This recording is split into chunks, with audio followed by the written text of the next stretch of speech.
वृंदावन आए महाप्रभु की आज्ञा से। श्री नरोत्तम ठाकुर हुए हैं जो परम परम वैष्णव थे। उनके जन्म से पहले ही नित्यानंद प्रभु ने पद्मावती नदी थी, गंगा थी, उसका नाम पद्मावती था। वहां पद्मावती का आवाहन किया। पद्मावती सुनो सुनो, पद्मावती प्रकट होगी, प्रभु बताइए। बोले देखो, आज से कुछ वर्ष बाद एक नरोत्तम नाम का वैष्णव पैदा होगा।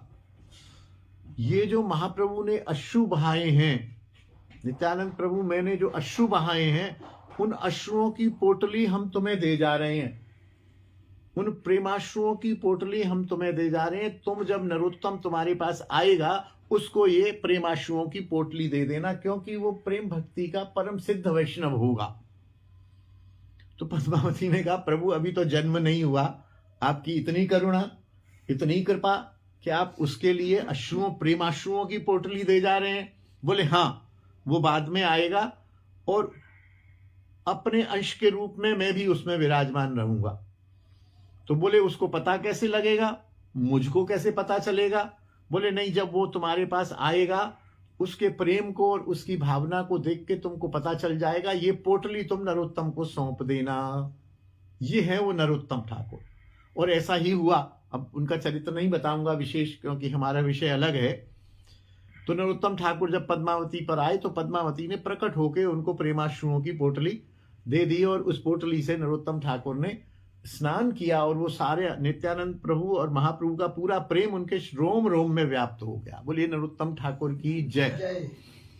नरोत्तम ठाकुर किसी राजकुमार थे, किसी राजा के पुत्र थे। जब उनको वैराग्य आया, तो उन्होंने दीक्षा के लिए बात करी कि दीक्षा किससे ले। दीक्षा उस समय भी बहुत सोच समझ के ली जाती थी और बहुत सोच समझ के दी जाती थी। तो उन्हें पता चला कि उमराई ग्राम में लोकनाथ प्रभु रहते हैं। उनसे कहा, प्रभु दीक्षा है? बोले मैं किसी को दीक्षा नहीं देता। और वास्तव में लोकनाथ गोस्वामी ने किसी को दीक्षा नहीं दी, एक ही शिष्य केवल।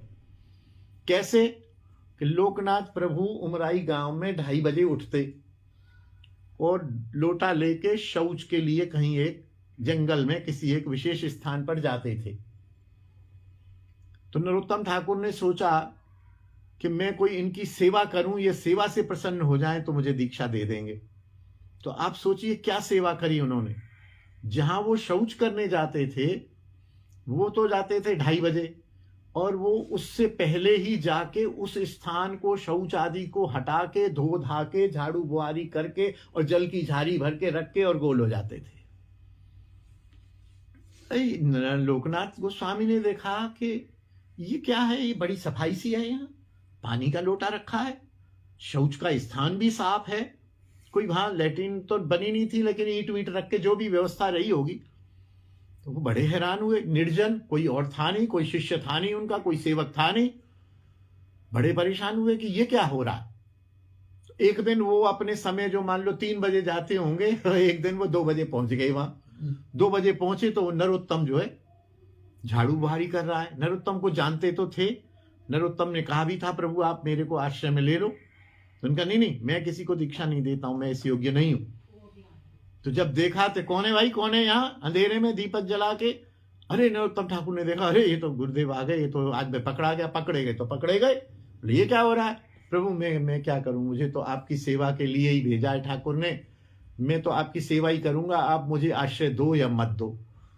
और बोले तुम तो राजकुमार, राजपुत्र हो, राजपुत्रों के कोई और सेवा करो, कोई धन से करो, कोई मन से करो, कोई तन से करो, ये क्या सेवा कर रहे हो तुम? बोले प्रभु मैं इसी के ही योग्य हूं। अमानी ना मान दे, तृणादपि सुनीचेन। उन्होंने ये नहीं सोचा कि मैं राजपुत्र हूं, मैं ये क्यों साफ सफाई करूं, मैं कुछ और काम कर देता हूं। आजकल का हो जाता तो उनको फ्लश की लैट्रिन बनवा देता, कुछ नहीं बोले, मैं प्रभु इसी के योग्य हूं, मेरे में कोई भक्ति नहीं है, कोई लेश नहीं है, ना मैं राजपुत्र हूं, ना मैं कुछ हूं, मेरे को तो आप यही सेवा अपनी देते रहिए, मैं यही सेवा आपकी करता रहूंगा। और मना करने पर भी नरोत्तम ठाकुर उनकी ये सेवा करते रहे। अंत में लोकनाथ गोस्वामी द्रवित हो गए और लोकनाथ गोस्वामी ने कहा मैं एकमात्र तुमको ही दीक्षा दूंगा, और नरोत्तम ठाकुर को उन्होंने दीक्षा दी। ये नरोत्तम ठाकुर का शॉर्ट में मैंने सुनाया, कभी समय लगेगा तो नरोत्तम ठाकुर लोकनाथ गोस्वामी का चरित्र फिर सुनाएंगे।